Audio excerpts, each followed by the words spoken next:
How many friends do you have? How many are internet friends? And how much thought have you given to what it takes to make friends or about keeping your friends on the internet?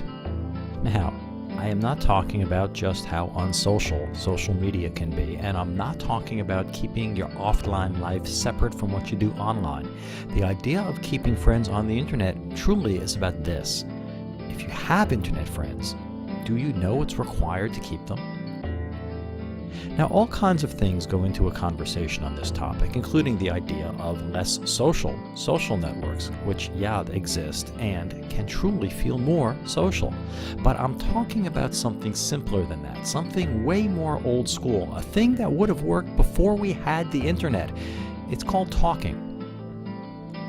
Okay, so it's not really necessarily talking. I've never spoken with Duke Vukadinovich, but Duke and I crossed paths a few months ago, and then again recently, and I'd like to think that even though I needed to turn down a request he made, I've made strides keeping him as a friend on the internet.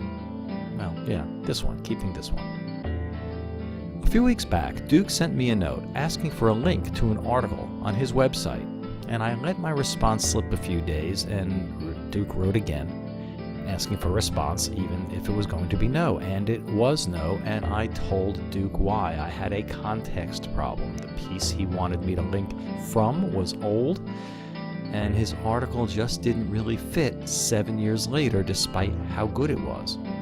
I went on to explain to Duke that our back and forth might make a good story, though, and that maybe I could link from that story to his. So here's that link.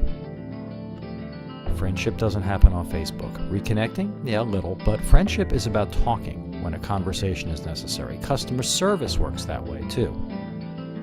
Interested in keeping friends on the internet or keeping customers internet-based or otherwise? Just try doing the right thing.